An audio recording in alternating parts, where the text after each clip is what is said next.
एक बार की बात है, एक बहुत बड़ी आर्ट गैलरी ने कॉन्टेस्ट डिक्लेयर किया। उसमें उन्होंने अनाउंस किया कि जो भी पेंटर पीस को डिपिक्ट करने वाली वर्ल्ड की सबसे अच्छी पेंटिंग बनाएगा उसको $10 मिलियन का इनाम मिलेगा। यह बात पूरी दुनिया में फैल गई और पूरी दुनिया से हजारों पेंटर्स ने अपनी अपनी पेंटिंग भेजी उस कॉन्टेस्ट में पार्टिसिपेट करने के लिए। उन हजारों पेंटिंग्स में से जो इस कॉन्टेस्ट के जजेस थे उन्होंने फाइनली 100 पेंटिंग्स को शॉर्टलिस्ट किया और उन 100 पेंटिंग्स की एक एग्जीबिशन लगाई। उस एग्जीबिशन में इन सारे पेंटर्स को तो इनवाइट किया ही किया, साथ ही साथ मीडिया वाले भी बैठे हुए थे और मीडिया वालों के साथ हजारों लोगों की भीड़ भी जमा थी। क्योंकि प्राइज अमाउंट इतना बड़ा था तो सबका इंटरेस्ट था ये जानने में कि कौन जीतेगा, कि वो पेंटिंग कैसी होगी और कौन वो पेंटर होगा जिसको इतना बड़ा अमाउंट मिलेगा। फाइनली वो दिन आ ही गया। वहां पर सारी ही पेंटिंग्स देखने लायक थी और एक से बढ़कर एक थी। उसमें से कुछ पेंटिंग्स थी जहां पर सबसे ज्यादा भीड़ थी।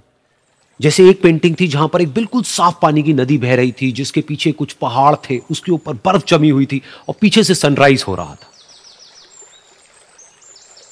एक और पेंटिंग थी जहां पर पेंटर ने पीस को डिपिक्ट किया था फुल मून नाइट के थ्रू, यानी कि एक बिल्कुल पीसफुल लेक थी जिसका पानी बिल्कुल स्टिल था, इतना स्टिल कि उसके अंदर आप रिफ्लेक्शन देख सकते थे आसपास में जो भी कुछ था उसका, बिल्कुल एक मिरर की तरह। और बिल्कुल डार्क आसमान में कुछ तारे चमक रहे थे और एक चांद चमक रहा था। उसके अलावा एक पेंटिंग थी जिसमें बिल्कुल सफेद बादल थे, नीला आसमान था और बिल्कुल हरी हरी घास थी। यानी कि सारी ही पेंटिंग्स ऐसी जिसको देख करके ही मन शांत हो जाए। तो कॉन्टेस्ट बहुत ही टफ था क्योंकि सारी पेंटिंग्स एक से बढ़कर एक थी। तो जजेस के लिए शॉर्टलिस्ट करना कि कौन सी पेंटिंग बेस्ट है, that was very very difficult. लेकिन वो मोमेंट आ ही गया जब जजेस ने अपना माइंड मेकअप कर लिया और एक पेंटिंग को इन सारी पेंटिंग्स में से सिलेक्ट कर लिया और उस पेंटिंग को एक बड़े से कर्टेन के पीछे रख दिया। सामने वो सारे पेंटर्स बैठे हुए थे, मीडिया वाले थे और हजारों लोगों की भीड़ थी। सबकी क्यूरियोसिटी बढ़ती चली जा रही थी क्योंकि अमाउंट बहुत बड़ा था।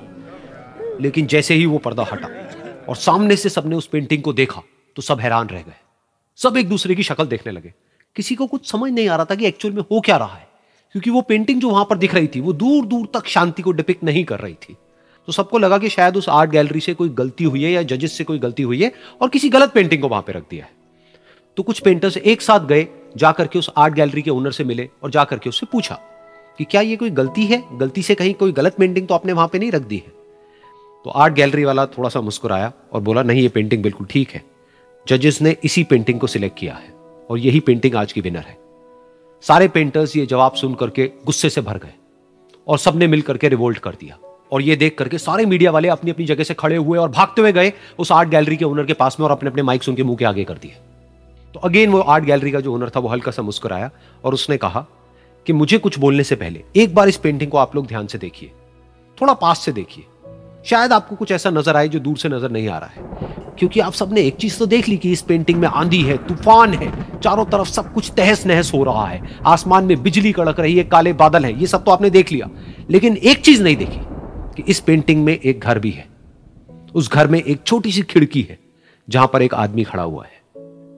ध्यान से जाकर के देखिए, वो जो आदमी खड़ा हुआ है और बाहर देख रहा है उस घर से, उसके चेहरे पर कोई डर नहीं है बल्कि एक हल्की सी मुस्कान है, एक ठहराव है, एक सुकून है। और यही है शांति का असली मतलब।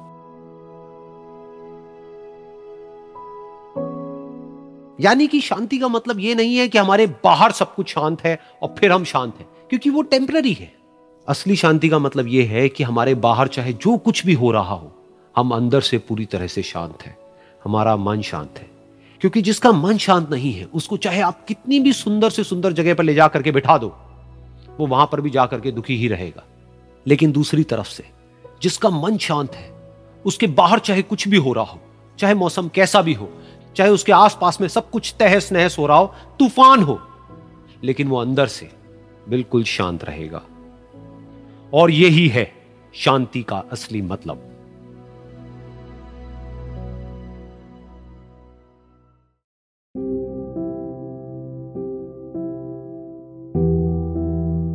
एक बार की बात है, एक छोटे से गांव में एक आदमी रहता था।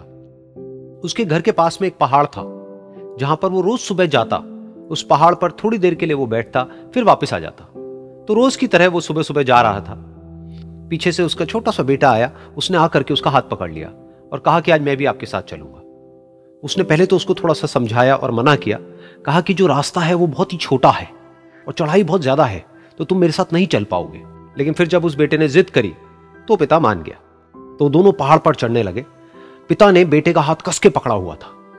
लेफ्ट साइड में पहाड़ थे, राइट साइड में खाई थी और रास्ता बहुत ही छोटा था। और वो पहाड़ की चोटी तक पहुंचने ही वाले थे, तभी रास्ते में एक बड़ा सा पत्थर आया। क्योंकि पिता उस रास्ते पर रोज आता था तो उसको पता था कि वहां पे पत्थर है, तो वो साइड से निकल गया। लेकिन जो बेटा था उसका ध्यान कहीं और था, तो उसका घुटना जा करके उस बड़े से पत्थर पर टकरा गया। तो फिर उस बच्चे के मुंह से एक चीख निकली, और जैसे ही वो चीखा उसकी आवाज उन पहाड़ों में गूंजने लगी। इससे पहले उस बच्चे ने कभी भी अपनी आवाज की गूंज नहीं सुनी थी, तो उसे समझ नहीं आया कि क्या हो रहा है। वो अंदर से थोड़ा सा घबरा गया। उसे लगा कि शायद कहीं कोई है जो छुप करके उसको देख रहा है और उसका मजाक उड़ा रहा है। फिर उस बच्चे ने बोला, कौन हो तुम? कौन हो तुम? तो जब उस बच्चे ने इस गूंज को सुना उसे गुस्सा आ गया। उसे लगा कि कौन है ये जो मेरा मजाक उड़ाए चले जा रहा है। फिर उसने गुस्से से कहा, मैं तुम्हें छोड़ूंगा नहीं। और फिर जैसे ही उसने इस गूंज को सुना वो घबरा गया। उसके पिता समझ गए थे कि क्या हो रहा है। उसने अपने पिता का हाथ कस के पकड़ लिया और उनसे पूछा, कौन है ये जो मुझे इतना तंग कर रहा है? कौन है ये जो मुझे इतना डरा रहा है? तो उसके पिता थोड़ा सा मुस्कुराए और उन्होंने खाई की तरफ देखा और जोर से बोला, मैं तुमसे बहुत प्यार करता हूं। ये सुनकर वो बच्चा हैरान हो गया। उसे समझ नहीं आया कि हो क्या रहा है, कि वही इंसान जो उसका मजाक उड़ा रहा है और उसको तंग कर रहा है, वो उसके पिता को बोल रहा है कि मैं तुमसे बहुत प्यार करता हूं। तो उसके पिता ने अपने बेटे को देखा और वो समझ गए कि उसके मन में क्या चल रहा है। और फिर दोबारा उन्होंने बोला, तुम बहुत अच्छे हो। और ये सुनकर उनका बेटा भी थोड़ा सा मुस्कुराया और पूछा अपने पिता से कि ये क्या हो रहा है। और फिर उसके पिता ने अपने बेटे को समझाया, ये जो आवाज तुम सुन रहे हो ना, ये किसी और की नहीं है, ये तुम्हारी ही आवाज है जो कि पहाड़ों में गूंज रही है और तुम्हें अपनी ही आवाज सुनाई दे रही है। जैसा तुम बोलते हो ठीक वैसा ही तुम्हें सुनाई देता है। अगर तुम गुस्से से कुछ कहोगे तो पलट करके जो आवाज आएगी उसमें भी गुस्सा होगा, लेकिन अगर तुम कुछ अच्छा कहोगे तो वो आवाज भी अच्छी होगी। बिल्कुल इसी तरह से हमारी जिंदगी में भी होता है। जैसा तुम अपने मन में इस जिंदगी के बारे में सोचते हो, ये जिंदगी तुम्हारे लिए बिल्कुल वैसी ही हो जाती है। अगर तुम मन ही मन अपने आप को ये बोलते रहोगे कि मेरी जिंदगी तो बहुत ही बुरी है, तो तुम्हारी जिंदगी सच में बुरी हो जाएगी। और अगर तुम अपनी जिंदगी से प्यार करोगे तो तुम्हारी जिंदगी भी तुमसे प्यार करेगी। ये बात उस बच्चे के दिमाग में घर कर गई और फिर वो दोनों उस पहाड़ की चोटी पर गए। लेकिन बच्चे के दिमाग में यही बात घूम रही थी। और फिर वो बच्चा खिलखिला के हंसा और उसने अपने दोनों हाथ खोले और अपनी पूरी ताकत से बोला, मैं तुमसे बहुत प्यार करता हूं।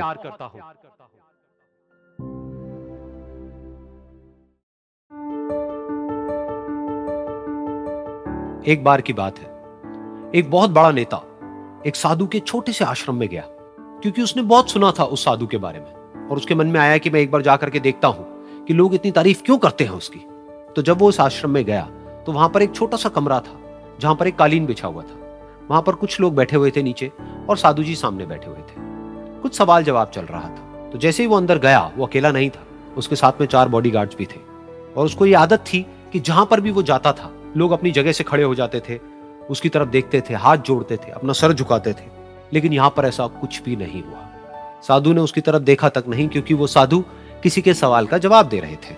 लेकिन नेता को इस बात पे गुस्सा आ गया। नेता को लगा कि ये मेरी बेइज्जती है। तो उस नेता ने साधु की बात को बीच में ही काटते हुए थोड़ा गुस्से से कहा, मैं आपसे कुछ कहना चाहता हूं। साधु ने उसकी तरफ देखा और बोले, आप थोड़ी देर रुकिए, पहले मैं इनके सवाल का जवाब दे लूं, उसके बाद में मैं आपसे बात करूंगा। तब तक अगर आप चाहें तो आप बैठ सकते हैं। बस साधु का इतना कहने की देर थी। नेता का चेहरा गुस्से से लाल हो गया और फिर उसने अपना सारा गुस्सा उस साधु के ऊपर निकाल दिया। अभी तक वो नेता बहुत ही तमीज से बात कर रहा था, यानी कि आप कह करके बात कर रहा था। अब वो तू तड़ाक पे उतर आया। नेता ने उस साधु को कहा, तुझे पता भी है मैं कौन हूं और तू किससे बात कर रहा है? साधु ने उसकी तरफ देखा और कहा, मुझे इससे कोई फर्क नहीं पड़ता कि आप कौन हैं, लेकिन आप जो कोई भी हैं, अगर आप चाहते हैं कि मैं आपके सवाल का जवाब दूं या आपसे बात करूं तो आपको कुछ देर रुकना होगा। और साधु के ये कहते ही नेता गुस्से से पागल हो गया और वहीं सबके सामने चीखने चिल्लाने लग गया, अब मैं तुझे तेरी असली औकात दिखाऊंगा। तूने मुझसे पंगा लेकर के ठीक नहीं किया है। तुझे पता भी है मैं तेरे बारे में क्या सोचता हूं। साधु ने फिर से उसकी तरफ देखा और बड़े ही प्रेम से कहा कि मुझे इससे कोई फर्क नहीं पड़ता है कि आप मेरे बारे में क्या सोचते हैं। आप जो चाहे वो मेरे बारे में सोच सकते हैं। फिर उस नेता ने बोला कि तू चाहे सुनना चाहता है या नहीं, लेकिन मैं तुझे बताऊंगा यही सबके सामने कि मैं तेरे बारे में क्या सोचता हूं। तू एक बहुत ही घटिया इंसान है। तू कोई साधु नहीं है, तू एक ढोंगी है, पाखंडी है, और यहां पर जितने भी लोग बैठे हैं उन सबको बेवकूफ बना रहा है। तेरा बस एक ही मकसद है कि इन लोगों की जेब में जितना भी पैसा है वो सब तेरे पास में आ जाए। तू अपने फायदे के लिए इन लोगों का इस्तेमाल कर रहा है, और अब मैं तुझे नहीं छोड़ने वाला, तेरा पर्दाफाश करके रहूंगा पूरी दुनिया के सामने। लेकिन उसके इतना बोलने के बाद भी उस साधु के चेहरे पर हल्की सी मुस्कान बनी ही रही। ये देखकर वो और तिल मिला गया और उसने कहा, अब बहुत हुआ, अब मैं यहां 1 मिनट भी नहीं रुकने वाला, लेकिन अभी भी तेरे पास में मौका है। अगर मुझसे माफी मांगनी है या मुझसे कुछ कहना है तो कह सकता है। इतना सब होने के बाद भी साधु बिल्कुल शांत था और उनके चेहरे पर एक मुस्कान थी। उन्होंने अपनी आंखें बंद कर ली। फिर साधु ने अपनी आंखें खोली, हाथ जोड़े और कहा कि मुझे आपसे कोई गिला शिकवा नहीं है, मेरे मन में आपके लिए कोई भी गलत ख्याल नहीं है। जो भी आपने मेरे बारे में कहा वो आपकी अपनी सोच थी, तो मुझे आप में कोई भी बुराई नजर नहीं आती है। मुझे आप एक बहुत ही भले इंसान लगते हैं। और साधु के इतना कहते ही नेताजी का दिमाग 7वें आसमान पर पहुंच गया। उनके चेहरे पर एक अजीब सी खुशी थी, क्योंकि उस साधु ने वो ही कहा जो बाकी सब लोग उस नेता को कहते हैं। और वो खुशी खुशी उस आश्रम से अपने घर की तरफ चला गया और जा करके अपने पिताजी के साथ में बैठ गया। उसके पिताजी की आंखें बंद थी और वो ध्यान में थे। पूरी जिंदगी उन्होंने सिर्फ लोगों की सेवा करी और बदले में कुछ भी एक्सपेक्ट नहीं किया। तो थोड़ी देर बाद जब उन्होंने अपनी आंखें खोली और देखा अपने बेटे को अपने साथ बैठे हुए, तो उनके बेटे के चेहरे पर आज एक अजीब सी खुशी थी जो आज से पहले उन्होंने कभी नहीं देखी थी। फिर उसने एक एक करके सब कुछ बताया कि आज क्या हुआ, किस तरह से वो आश्रम गया, वहां पर क्या हुआ, उसने क्या कहा, उन्होंने क्या कहा। तो जब इसके पिताजी ने पूरी बात सुनी तो थोड़ा सा मुस्कुराए और अपने बेटे को देख करके बोले कि उन्होंने तुम्हारी तारीफ नहीं करी है, क्योंकि उन्होंने वो नहीं कहा कि जो तुम हो, उन्होंने वो कहा कि जो वो खुद है। और तुमने जो भी कुछ उनको कहा वो नहीं कहा कि जो वो है, बल्कि तुमने वो कहा जो तुम खुद हो। यही बात वेदों में भी कही गई है, यथा दृष्टि तथा सृष्टि। ये दुनिया तुम्हें वैसी नहीं दिखती है जैसी कि ये दुनिया है। ये दुनिया तुम्हें वैसी दिखती है जैसे तुम खुद हो। जिसकी नजर जैसी है उसके लिए ये दुनिया वैसी ही है। तो अगर तुम अपनी दुनिया को बदलना चाहते हो तो उसका सिर्फ एक तरीका है, अपनी नजर को बदलो।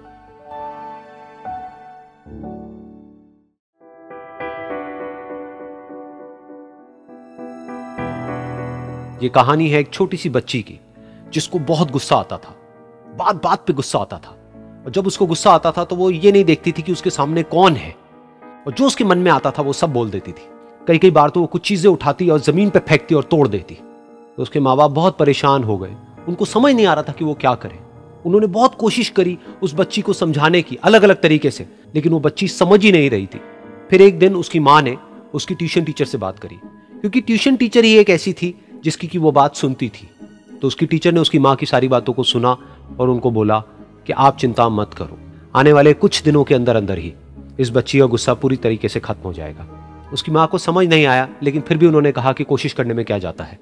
फिर उस दिन रोज की तरह जब वो टीचर आई और वो क्लास शुरू होने वाली थी, तो उसकी टीचर ने उस बच्ची से कहा कि आज हम पढ़ाई नहीं करेंगे, आज हम एक गेम खेलेंगे। तो बच्ची ये सुन करके बहुत खुश हो गई। फिर टीचर उस बच्ची के साथ में उस घर के पीछे एक दीवार के पास में जाकर के खड़ी हो गई और उस टीचर ने उस बच्ची को कहा कि गेम ये है कि अब जब भी तुम्हें गुस्सा आए तुम्हें कील लेनी है और यहां पर आकर के इस दीवार में गाड़ देनी है, थोड़ी सी, जितनी हो सके। फिर उस बच्ची ने टीचर से पूछा लेकिन इससे क्या होगा? तो टीचर ने कहा कि जब ये गेम खत्म हो जाएगी तो तुम्हें एंड में एक प्राइज मिलेगा। फिर उस बच्ची ने बिल्कुल वैसा ही किया जैसे कि उस टीचर ने कहा था, यानी कि अब उसको जब भी गुस्सा आता तो वो जाती और जा करके एक कील उस दीवार में गाड़ देती। तो जैसा कि उस लड़की को बहुत गुस्सा आता था तो पहले ही दिन वहां पर 10 से ज्यादा कीलें गड़ गई। लेकिन उन कीलों को गाड़ने के लिए उसको बार बार पीछे जाना पड़ता और जा करके उस कील को गाड़ना पड़ता। तो उसके दिमाग में आया कि जितनी मेहनत मैं लगाती हूं उस कील को गाड़ने में, उससे कम मेहनत में मैं अपने गुस्से को कंट्रोल कर सकती हूं।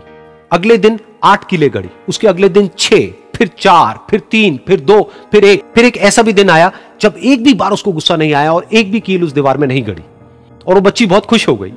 खुशी खुशी वो अपनी टीचर के पास में गई और जाकर के उनको बताया कि देखो मैम, आज मैंने एक भी कील उस दीवार में नहीं गाड़ी है क्योंकि मेरे को एक बार भी गुस्सा नहीं आया है। तो मैम ने उसको थोड़ी सी शाबाशी दी और मैम उसके साथ में उस दीवार के सामने जाकर के खड़ी हो गई। अब मैम ने उस बच्ची को कहा कि गेम अभी खत्म नहीं हुई है, अब तुम्हें क्या करना है कि जिस भी दिन तुमको बिल्कुल भी गुस्सा नहीं आता है उस दिन के एंड में तुम एक कील को इस दीवार से निकाल दोगी। तो बच्ची ने वैसा ही किया, लेकिन क्योंकि कीलें बहुत ज्यादा थी तो 1 महीने से भी ज्यादा टाइम लग गया उन सारी कीलों को बाहर निकलने में। लेकिन एक दिन ऐसा भी आया जब सारी कीलें उस दीवार से बाहर निकल गई। फिर वो बच्ची बहुत ही खुश होकर के अपनी टीचर के पास में गई और जाकर के बोला कि अब उस दीवार में एक भी कील नहीं है। तो उसकी टीचर उस बच्ची के साथ में उस दीवार के सामने जाकर के खड़ी हुई। उसने देखा कि एक भी कील नहीं है दीवार में। फिर उसको उसकी एक फेवरेट चॉकलेट गिफ्ट करी और बोला कि तुम इस प्राइज को जीत गई हो। बच्ची बहुत ही खुश हो गई। फिर टीचर ने उस बच्ची से पूछा कि क्या तुमको इस दीवार में कुछ नजर आ रहा है? तो बच्ची ने कहा, नहीं मैम, इसमें तो कुछ भी नहीं है, सारी कीलें निकल चुकी हैं। तो उस टीचर ने कहा, एक बार ध्यान से देखो, शायद कुछ नजर आए। तो उस बच्ची ने दोबारा देखा और कहा, वो जो कीलें मैंने गाड़ी थी उसके कुछ निशान मुझे नजर आ रहे हैं दीवार में। जब बच्ची ने ये देख लिया, फिर उसकी मैम ने उस बच्ची को कहा, जैसे तुमने इस दीवार में कील गाड़ी और अब तुम उस कील को तो निकाल सकती हो लेकिन उसके निशान को नहीं मिटा सकती, ठीक इसी तरह से होता है जब तुम गुस्सा करती हो। जब तुम गुस्सा करती हो अपने माँ बाप पे या किसी पे भी, तो उनके दिल पर चोट लगती है, उनको दर्द होता है और वहां पर एक निशान रह जाता है। उस निशान को तुम चाह करके भी हटा नहीं सकती, फिर चाहे तुम उनसे जितना मर्जी माफी मांग लो। यह सुनकर बच्ची को अपनी गलती का एहसास हुआ और वो रोने लगी और वो भागती हुई गई और अपनी माँ के पास में जाकर के उनसे गले लग गई और अपनी माँ को बोली कि मम्मा, मैं आज के बाद कभी गुस्सा नहीं करूंगी, मुझे समझ आ गया है मैंने क्या गलती करी। और उस दिन के बाद उस बच्ची ने कभी गुस्सा नहीं किया।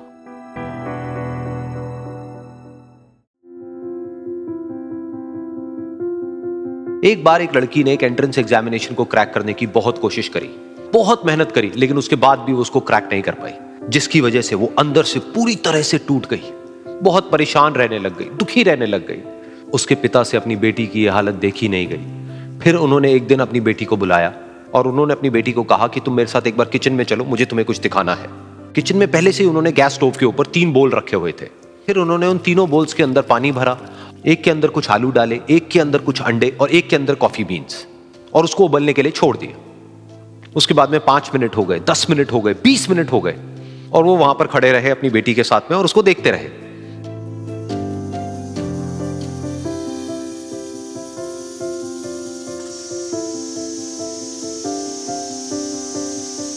तो बेटी अंदर से थोड़ी सी इरिटेट होने लग गई, कहती है क्या कर रहे हो आप? तो उसके पिता ने कहा कि सिर्फ 1 मिनट और रुको, तुमको सब समझ आ जाएगा। फिर उसके बाद में एक एक करके उन्होंने गैस स्टोव को बंद किया और जो पहला बोल था उसमें से आलू निकाले और निकाल करके एक प्लेट पे रख दिए। दूसरे बोल में से उन्होंने वो अंडे निकाले और निकाल करके एक और प्लेट में रख दिए और तीसरे बोल में से जो कॉफी थी उसको छान करके एक कप के अंदर भर दिया और वो वहीं सामने स्लैब पे रख दिया और अपनी बेटी से पूछा कि तुम्हें क्या दिख रहा है? तो उनकी बेटी को थोड़ा सा गुस्सा आ गया। उसने कहा कि इसमें देखना क्या है, एक में आलू है, एक में अंडे हैं और एक में कॉफी है। तो उसके पिता ने कहा कि एक बार इनको छू करके देखो, शायद तुम्हें कुछ समझ आए। तो उसने सबसे पहले आलूओं को छुआ, तो जब उसको छुआ और थोड़ा सा दबाया तो वो बिल्कुल सॉफ्ट हो चुके थे। तो उसके बाद में उसके पिता ने उन अंडों को तोड़ा तो वो हार्ड थे।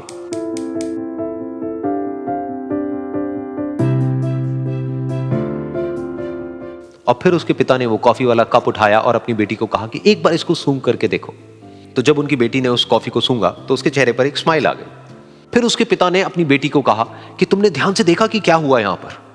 ये तीनों ही बिल्कुल एक ही सिचुएशन में गए, लेकिन तीनों ने अलग अलग तरीके से रिस्पॉन्ड किया। तो पहला यानी कि आलू, जब हमने उसको उस पानी में डाला था उससे पहले वो बहुत ही हार्ड थे और स्ट्रांग थे, लेकिन गर्म पानी में जाने के बाद में वो अंदर से बिल्कुल सॉफ्ट हो गए, यानी कि कमजोर पड़ गए। दूसरे थे अंडे, जो गर्म पानी में जाने से पहले अंदर से बिल्कुल ही कमजोर थे, लेकिन गर्म पानी में जाने के बाद वो अंदर से स्ट्रांग हो गए। तीसरी थी कॉफी, जिसने कुछ ऐसा किया जो इन दोनों से बिल्कुल अलग था, यानी कि उसने उस गर्म पानी में जाने के बाद में खुद को नहीं बदला बल्कि उस पानी को ही बदल दिया। बिल्कुल इसी तरह से हमारी जिंदगी में भी होता है। तुम्हारे ऊपर है कि तुमको इन तीनों में से क्या बनना है। एक, आलू के जैसा, यानी कि जब तुम्हारी जिंदगी में कोई मुश्किल आए तो तुम अंदर से पूरी तरह से टूट जाओ, यानी कि कमजोर पड़ जाओ। दूसरा, अंडे के जैसा, यानी कि जैसे ही तुम्हारी जिंदगी में कुछ मुश्किलें आए, वो मुश्किलें तुमको अंदर से तोड़े नहीं बल्कि तुम अंदर से और स्ट्रांग हो जाओ।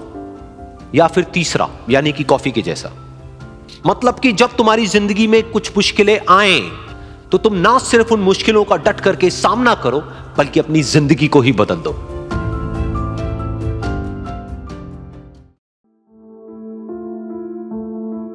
ये कहानी है 2 दोस्तों की जो कि एक छोटे से गांव में रहते थे। एक बार वो दोनों किसी काम से शहर गए और वापस अपने गांव लौट रहे थे। उनके गांव तक पहुंचने के लिए उनको एक घने जंगल से होकर के गुजरना था, और जब वो उस जंगल से गुजर रहे थे तो एक दोस्त को प्यास लगी और वो पानी ढूंढने के लिए रास्ता भटक गए। थोड़ी ही देर बाद शाम हो गई और रात होने ही वाली थी। तो उन दोनों की नजर एक गुफा पे पड़ी जो कि पेड़ों से घिरी हुई थी चारों तरफ से। तो उन्होंने सोचा कि यही जगह ठीक है रात बिताने के लिए। तो दोनों ने कुछ लकड़ियां इकट्ठी करी, उस गुफा के अंदर गए और आग जला करके वहां पे बैठ गए। रात का वक्त था, गुफा के अंदर आग जल रही थी, बाहर बिल्कुल अंधेरा था और कुछ जानवरों की आवाजें आ रही थी। तो उन दोनों में से जो एक दोस्त था वो अंदर ही अंदर डरने लगा, क्योंकि उसने भूत प्रेतों की बहुत कहानियां सुनी थी कि रात के वक्त जंगल में कुछ भयानक आत्माएं भटकती हैं और अगर उनको कोई ऐसा भटका हुआ आदमी मिल जाए तो उसको नहीं छोड़ती। तो जब उसने भूत प्रेतों की बात अपने दोस्त से करी तो उसके दोस्त ने हंसते हुए उससे पूछा, क्या कभी तूने किसी भूत को देखा है? तो उसने कहा, नहीं मैंने तो नहीं देखा, लेकिन मेरे कुछ जान पहचान के लोग हैं जिन्होंने देखा है। तो उसके दोस्त ने उसको समझाने की बहुत कोशिश करी कि यार ऐसी सुनी सुनाई बातों पर विश्वास नहीं करते हैं, अब तू सो जा और मुझे भी सोने दे, मुझे नींद आ रही है। और इतना कह करके उसका दोस्त वहीं पर लेट गया और थोड़ी देर में सो गया। लेकिन वो जो अंदर से डरा हुआ था वो लेट तो गया, लेकिन उसको नींद नहीं आ रही थी। उसको लग रहा था कि शायद यहां पर कहीं कोई है जो छुप करके कहीं से उसको देख रहा है। उस आग की वजह से कुछ परछाइयां बन रही थी वहां पर पत्थरों पर, तो उन परछाइयों को देख करके भी वो डर रहा था। फिर कुछ घंटे तक ऐसे ही चलता रहा। फिर उसके बाद में क्योंकि वो थका हुआ था तो उसको नींद आ गई। लेकिन नींद आने के कुछ देर बाद ही उसको एक सपना आया। सपने में उसको एक बहुत ही भयानक परछाई उसकी तरफ बढ़ती हुई नजर आई। अब जैसे जैसे वो अंदर से डरता चला जा रहा था, वो परछाई उसके और पास आती चली जा रही थी और बड़ी होती चली जा रही थी। और उस परछाई में एक हाथ उसको नजर आया जिसके बड़े बड़े नाखून थे, और वो हाथ उसकी तरफ बढ़ता चला गया और उसके गले तक पहुंचने ही वाला था कि तभी वो डर करके एकदम से उठा। फिर उसने अपने दोस्त की तरफ देखा जो कि सो रहा था, उसको पकड़ करके जोर से उठाया। फिर उसने अपने दोस्त को बताया कि उसके साथ में क्या हुआ। तो उसका दोस्त फिर हंसने लगा। फिर उसके दोस्त ने उसको कहा, अब अगर दोबारा से तुझे वो परछाई दिखे तो तू वही कहियो जो मैं तुझे कह रहा हूं कहने के लिए, फिर देखते हैं वो परछाई तेरा क्या करती है। तुझे अपने अंदर ही अंदर बोलना है, मैं तुझसे नहीं डरता, सामने आ। तो उसके दोस्त ने वैसा ही किया। थोड़ी देर बाद दोबारा से उसको सपने में वही परछाई नजर आई और वो परछाई धीरे धीरे उसकी तरफ बढ़ने लगी। लेकिन इस बार वो उस परछाई से डरा नहीं, बल्कि अपनी पूरी हिम्मत जुटा करके उसने वही कहा, मैं तुझसे नहीं डरता, सामने आ। मैं तुझसे नहीं डरता, सामने आ। मैं तुझसे नहीं डरता, सामने आ। जैसे जैसे वो ये बोलने लगा, वो परछाई छोटी होने लगी और उससे दूर होने लगी। वो बोलता रहा, वो परछाई छोटी होती रही और धीरे धीरे वो परछाई दिखनी बंद हो गई। बिल्कुल ऐसा ही हमारी जिंदगी में भी होता है। हमारे अंदर जितने भी डर हैं, उससे हम जितना डरते हैं हम उतना ही छोटे होते चले जाते हैं और वो डर उतने ही बड़े होते चले जाते हैं। लेकिन अगर हम अपने अंदर के डरों से नहीं डरते हैं और उसका सामना करते हैं तो दुनिया का ऐसा कोई भी डर नहीं है जो कि हमें डरा पाए।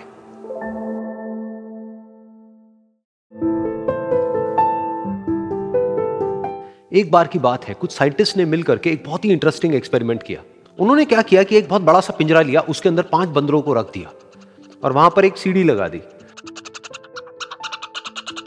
उस सीढ़ी के टॉप पर कुछ केले रख दी। फिर उन साइंटिस्ट ने क्या किया कि जैसे ही कोई भी बंदर उस सीढ़ी पर चढ़ता केलों तक पहुंचने के लिए, तो ऊपर से ठंडे पानी की बारिश करने लग जाती। तो जैसे ही वो ठंडा पानी गिरता उस बंदर के ऊपर जो कि सीढ़ी पर चढ़ रहा था, वो फटाफट से नीचे आता तो पानी बंद हो जाता।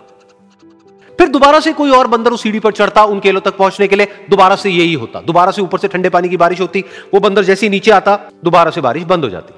तो बंदरों ने इसका मतलब यह निकाला कि जैसे ही कोई भी सीढ़ी पर चढ़ता है तो ऊपर से ठंडा पानी गिरता है। फिर उसके बाद में जैसे ही कोई भी बंदर उस सीढ़ी पर चढ़ने की कोशिश भी करता तो बाकी के बंदर सब इकट्ठे होकर के उसको पकड़ते, उसको मारते, उसको पीटते और उसको नीचे गिरा देते। फिर दोबारा कोई कोशिश करता, दोबारा उसके साथ भी ऐसा ही होता।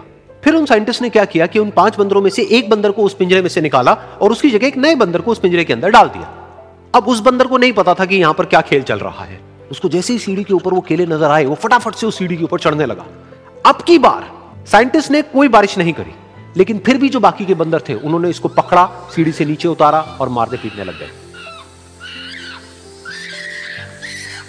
इस बंदर को समझ नहीं आया कि मेरे को क्यों मारा जा रहा है, तो उसने दोबारा कोशिश करी। जैसे उसने दोबारा कोशिश करी, दोबारा से उन 4 बंदरों ने वही किया। तो अब इस नए बंदर के दिमाग में क्या बैठ गया कि सीढ़ी पर चढ़ना मना है, अगर सीढ़ी पर चढ़ते हैं तो मार पड़ती है। उस सीढ़ी पर चढ़ना क्यों मना है और क्यों मार पड़ती है वो उसको नहीं पता था, बट उसके दिमाग में यह बैठ गया कि इस सीढ़ी पर नहीं चढ़ना है, ना किसी को चढ़ने देना है। फिर दोबारा से उन साइंटिस्ट ने क्या किया कि जो पुराने 4 बंदर थे उसमें से एक बंदर को निकाला और एक नए बंदर को उसी जगह पर डाल दिया। अब इस नए बंदर ने भी वही किया जो इससे पहले वाले ने किया था, यानी कि वो भागता हुआ गया, उस सीढ़ी के ऊपर चढ़ने की कोशिश करी, उन केलों तक पहुंचने की कोशिश करी। बाकी 4 इकट्ठे हो गए और उन्होंने उसको मारा पीटा, सीढ़ी से नीचे गिरा दिया। उसको कुछ समझ नहीं आया, उसने दोबारा कोशिश करी, दोबारा उसके साथ यही हुआ। और अब इस बंदर के दिमाग में भी यही बैठ गया कि सीढ़ी पर चढ़ना मना है और सीढ़ी पर चढ़ने से मार पड़ती है। फिर साइंटिस्ट ने एक एक करके जो पुराने 3 बंदर बचे हुए थे उसमें से भी एक एक करके उन बंदरों को निकाला और उनकी जगह पर 3 नए बंदर आ गए। अब ये 5 बंदर नए थे और किसी को भी ये नहीं पता था कि उस सीढ़ी पर चढ़ना मना क्यों है, लेकिन उन सबके दिमाग में बैठा हुआ था कि सीढ़ी पर चढ़ने से मार पड़ती है। तो कोई भी कोशिश नहीं कर रहा था, जबकि अब कोई ठंडे पानी की बारिश भी नहीं हो रही थी। वो चाहते तो आराम से उस सीढ़ी पर चढ़ते, केले तोड़ते और आपस में बांट करके खा लेते। बिल्कुल ऐसा ही हम लोगों के साथ भी होता है, यानी कि इंसानों के साथ भी होता है। हजारों साल पहले कोई प्रथा बनी होती है, कोई रीति रिवाज होता है जिसके पीछे कोई ना कोई वजह होती है, लेकिन वो वजह खत्म होने के बाद भी वो प्रथा चलती रहती है, वो रीति रिवाज चलते ही रहते हैं। किसी में इतनी हिम्मत नहीं होती है ये पूछने की कि हम क्या कर रहे हैं, क्यों कर रहे हैं, बस सबको ये पता होता है कि ऐसा ही होता है। तो वो एक्सपेरिमेंट जिसके बारे में अभी मैंने आप लोगों को बताया, यानी कि वो बंदरों का एक्सपेरिमेंट, उसमें तो बेचारे बंदर हैं, जानवर हैं, उनको नहीं पता है कि क्वेश्चन कैसे पूछते हैं। लेकिन अगर हम इंसान होने के बावजूद भी क्वेश्चन ना करें तो हमारे में और जानवरों में क्या फर्क है? सोचिए।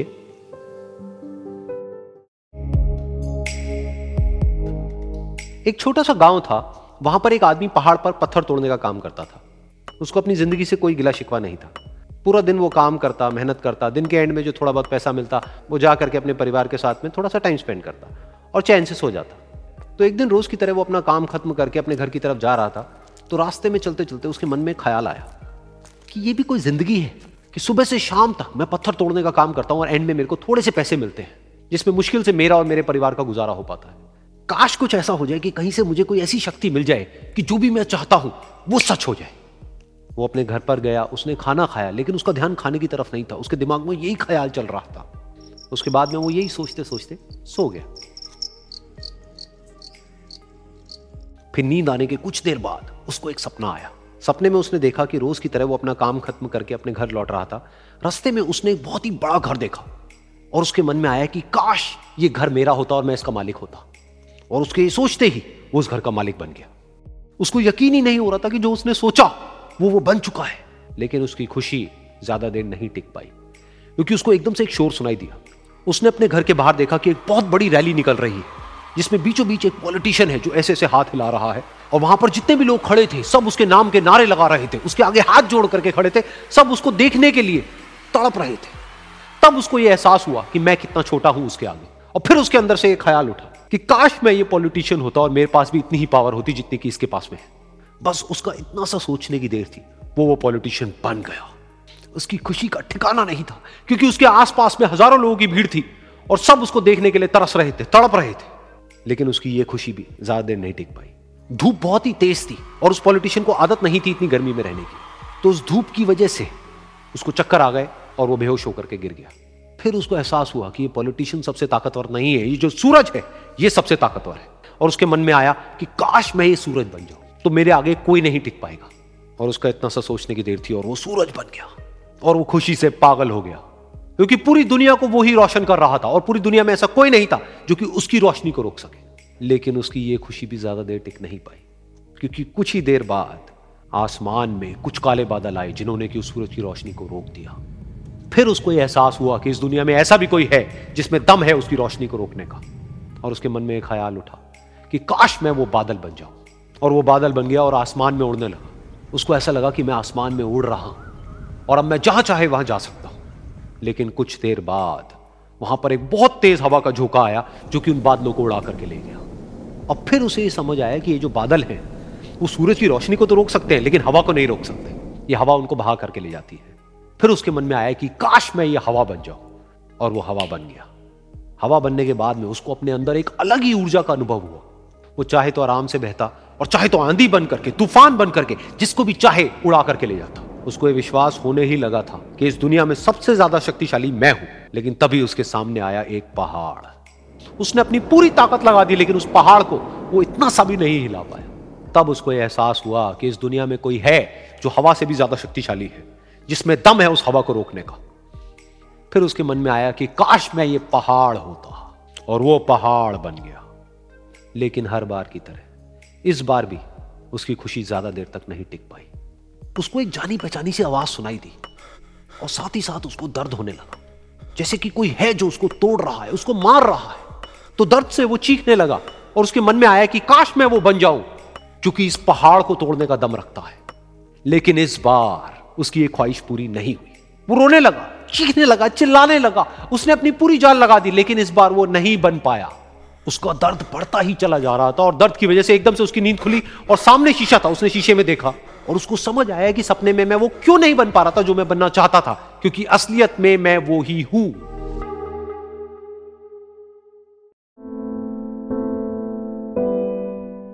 ये कहानी है दो दोस्तों की और उनकी दोस्ती की शुरुआत हुई थी अभी कुछ दिन पहले हॉस्पिटल के कमरे से, जहां पर वो दोनों एडमिट थे।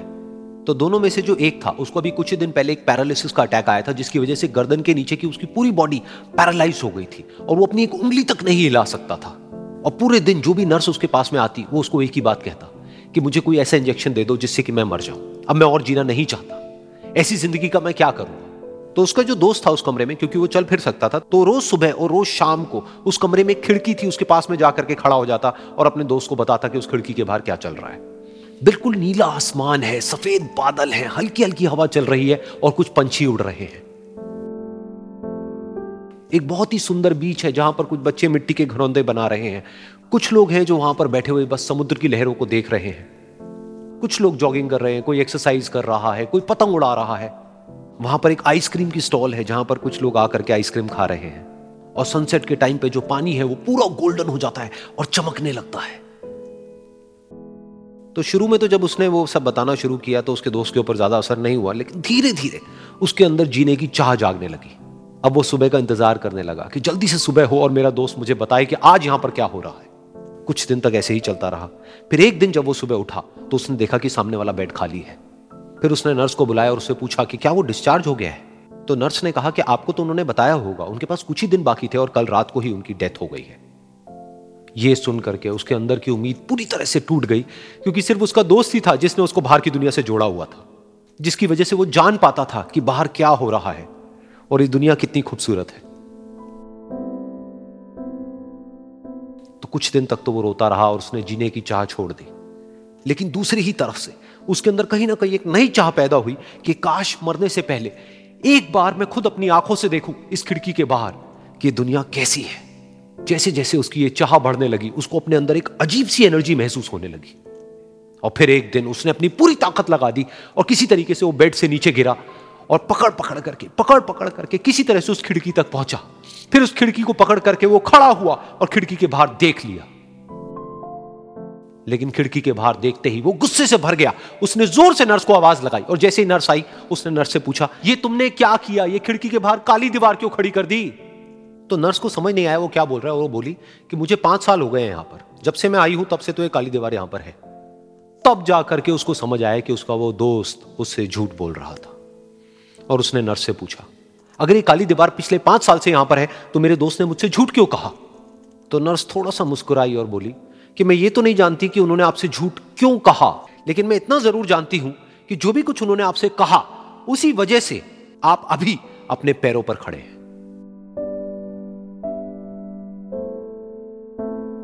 तो इस कहानी से हमको यह सीखने को मिलता है कि जो हमारे शब्द हैं, जो हमारे वर्ड्स हैं, जो हम अपने मुंह से बाहर निकालते हैं, उसमें इतनी पावर है जिसकी कोई हद नहीं है। वो किसी आदमी को गिरा भी सकते हैं और उसको उठा भी सकते हैं। तो अब आपके ऊपर है कि आप अपनी इस पावर को यूज करते हो या मिस यूज करते हो।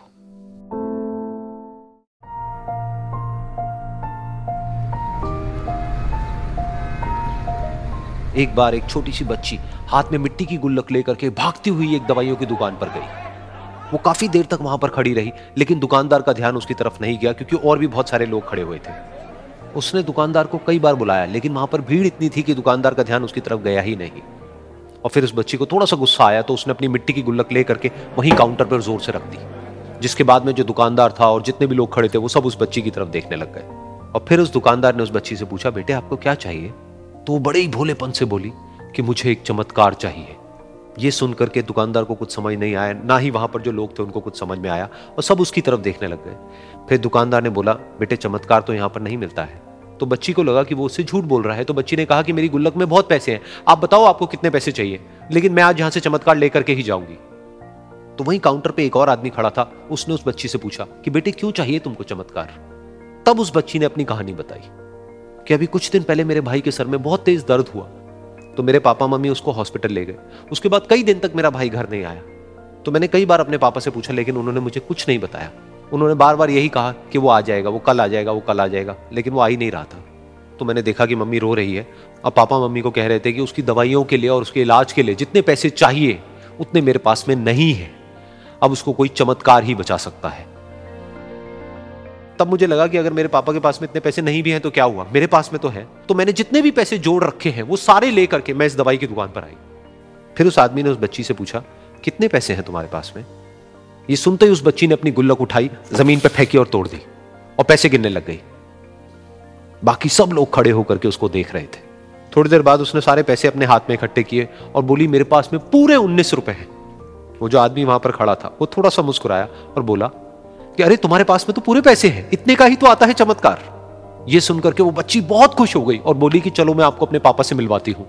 बाद में पता लगा कि वो आदमी कोई आम आदमी नहीं था, बल्कि एक बहुत बड़ा न्यूरोसर्जन था और उसने सिर्फ 19 रुपए में उसके भाई की सर्जरी करी और कुछ ही दिन बाद वो ठीक होकर के घर वापस आ गया। फिर कुछ दिन बाद वो बच्ची, उसका भाई, उसके पापा, उसकी मम्मी चारों एक साथ बैठे हुए थे और बात कर रहे थे। तो उसकी मम्मी ने उसके पापा से पूछा कि अब तो बता दो ये चमत्कार आपने किया कैसे? तो उन्होंने अपनी बेटी की तरफ देखा और बोले, ये चमत्कार मैंने नहीं, इसने किया है।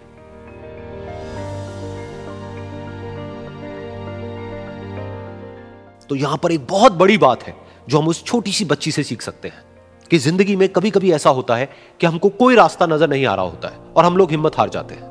तब हमारे अंदर एक बच्चा होता है जो कोशिश करने से कभी भी पीछे नहीं हटता है। वो हार मानने को तैयार नहीं होता है क्योंकि उसको ना शब्द समझ नहीं आता है। वो बच्चा जिसके लिए कुछ भी नामुमकिन नहीं है, क्योंकि वो हर हाल में कोशिश करता ही रहता है।